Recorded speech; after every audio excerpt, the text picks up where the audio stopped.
Quero falar hoje sobre espíritos mortos. É incrível, mas Jesus falou sobre isso. Espíritos mortos.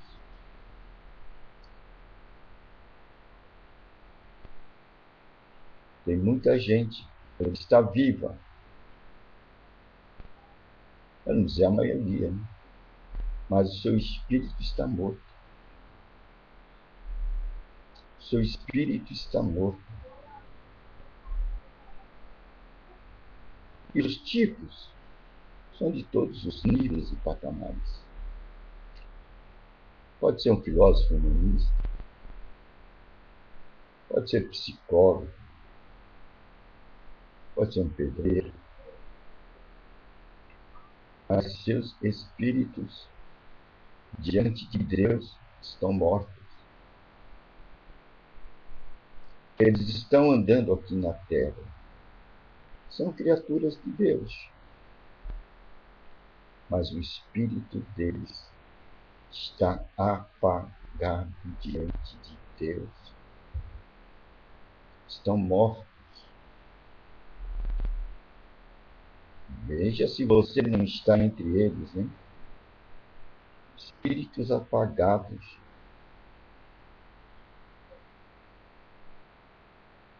E até mesmo religiosos. O espírito está apagado. Olha, religiosos, o espírito apagado. Mas que alicerce eu tenho para dizer que um religioso está com o espírito apagado diante de Deus? Que respaldo eu tenho? Eles expulsaram demônios, eles curaram enfermos. Mas Deus falou, eu não conheço vocês.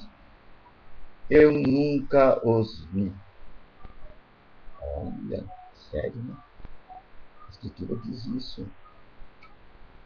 Eram gente de alto padrão religioso, hein? Sabiam usar até o poder de Deus. Mas, embora usando o poder de Deus, Deus não os vê. Quer dizer, eles não estão na presença de Deus. Eles estão usando o poder de Deus, mas não estão na presença de Deus. Que coisa profunda, meu Deus! Porque Deus não tira a causa disso. Você pode me perguntar, qual é a causa disso? Como uma pessoa está usando o poder de Deus, mas Deus não o vê? Como pode ser isso? Deus não tira a autoridade da pessoa. Deus não tira a autoridade da palavra dele. Este é uma grande colocação. Deus não tira a autoridade da pessoa, nem a autoridade da palavra dele. A pessoa que conhece o poder de Deus e andou na presença de Deus, e um dia perdeu a presença de Deus, ela pode manifestar o poder. Ela pode manifestar o poder. Ela pode curar enfermos, expulsar demônios. Mas Deus não está vendo mais. Por quê? Porque ele perdeu a presença de Deus. Era como Saul. O Espírito do Senhor saiu de Saul. Mas ainda ele era ungido. Mas o Espírito, a presença de Deus que estava nele, já tinha o abandonado. E é interessante.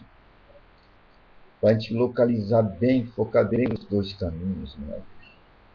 Quando saiu o Espírito da presença de Deus de Saul, imediatamente o lugar vazio foi ocupado por espíritos de demônios. Saul deu lugar a espíritos maus dentro dele. Mas era um ungido. E Davi o respeitava. Davi respeitava. Saul buscava matar Davi. Davi teve várias oportunidades de se livrar de Saul. E mostrou que poderia ter feito isso. Mas não fez. E aquele que usou a espada de Saul contra Saul foi morto também. Ele não devia ter matado o ungido de Deus. Ele era ungido de Deus. Mas estava o quê? Estava endemoniado. O Espírito de Deus já não estava nele. Assim também, até mesmo grandes homens com grande poder, Deus não tira a autoridade dele. Deus não tira. Então, quem estiver sob o manto desse homem vai correr um grande perigo. Está sendo dirigido como Saul dirigia seus exércitos para a destruição. Foi Saul e seu exército para a destruição. Então temos que olhar sobre que manto nós estamos. Não é sobre milagres, prodígios, curas. Vê se a presença de Deus está no ambiente. Se o Espírito de Deus enche o ambiente. O exemplo mais clássico é o de Lúcifer nessa questão. Ele apartou-se de Deus e caiu, mas a autoridade não lhe foi tirada.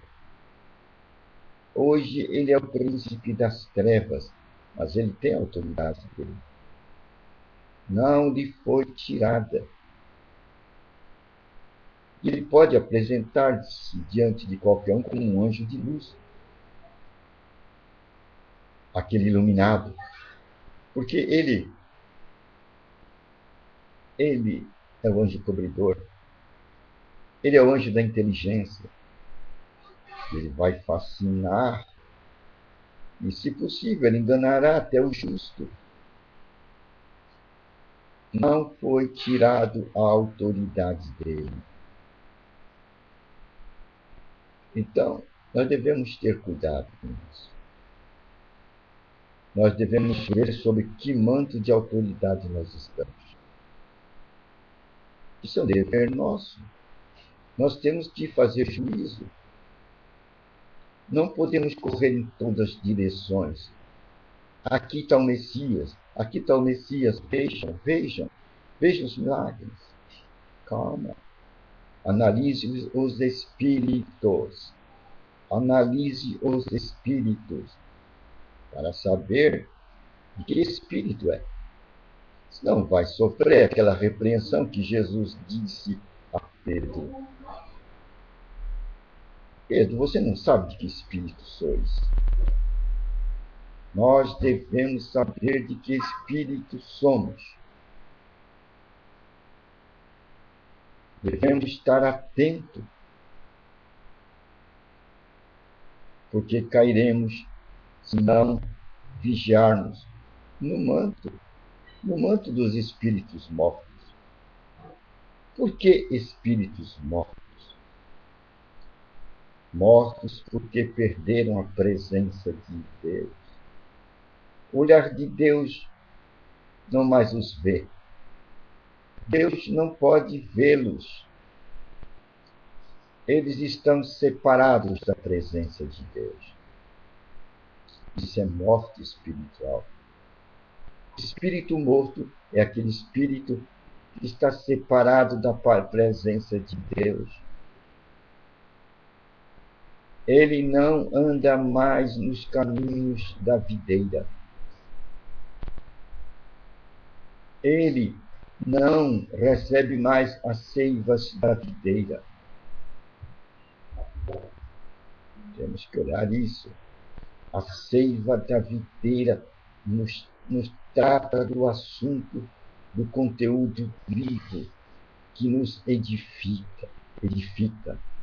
O conteúdo edificante de Deus, dado pelo Espírito de Deus, para que possa edificar a nossa construção, a construção da nossa personalidade de vida, para que esta construção seja edificada em bases sólidas, apoiada nos profetas e apoiada nos apóstolos, e na base fundamental que é Jesus Cristo. E assim, essa construção vai ser edificada nessas bases, e ela vai crescer, para que crescendo torne-se a casa de Deus. Deus quer que você torne-se uma casa de Deus. Você torne-se uma casa de Deus. O que é uma casa de Deus? Você torna-se um espaço onde Deus possa habitar. Este é o conceito da igreja verdadeira. A igreja verdadeira é você. Você é a igreja verdadeira, quando está edificada nas bases dos profetas, na base dos apóstolos e na base de Jesus Cristo. Você vai se erguer um edifício que vai tornar-se uma casa onde Deus vai habitar. Aqui vem outro lado da moeda. Deus não habita em construções feitas por homens. Grandes catedrais, grandes salões. Não, pode ter título de igreja, mas Deus habita na igreja do humano. Deus habita na carne. Deus entre os homens. Emmanuel, Deus conosco. Aí você vê o foco da igreja verdadeira. Assim você jamais será enganado. Deus habita em você. Ele quer que você seja edificado sobre as bases dos profetas, sobre as bases dos apóstolos, sobre a base de Jesus Cristo. É aí que a sua construção vai ser erigida forte. E quando chegar o fogo no dia da eternidade, ela vai permanecer firme e vai ser mais purificada como o ouro de Ofir. Bonito, não é? Não é uma boa mensagem? É uma boa mensagem, não? Você é a casa de Deus. Você é a casa de Deus. Com esse orar, você saiu do mundo dos mortos. Agora Deus vê você. Você é a igreja viva. A igreja viva, vivificada pelo poder do Espírito Santo, pelo poder da palavra de Deus. Não é bom esse conceito? Não é uma boa nova? Você quer saber quem é a igreja? Você é a igreja. Não se deixe enganar pelos espíritos igrejeiros. Não. Você é a igreja, o testemunho falante vivo de Deus neste mundo. Não é uma boa nova? Você é a igreja viva. É uma boa nova, não é?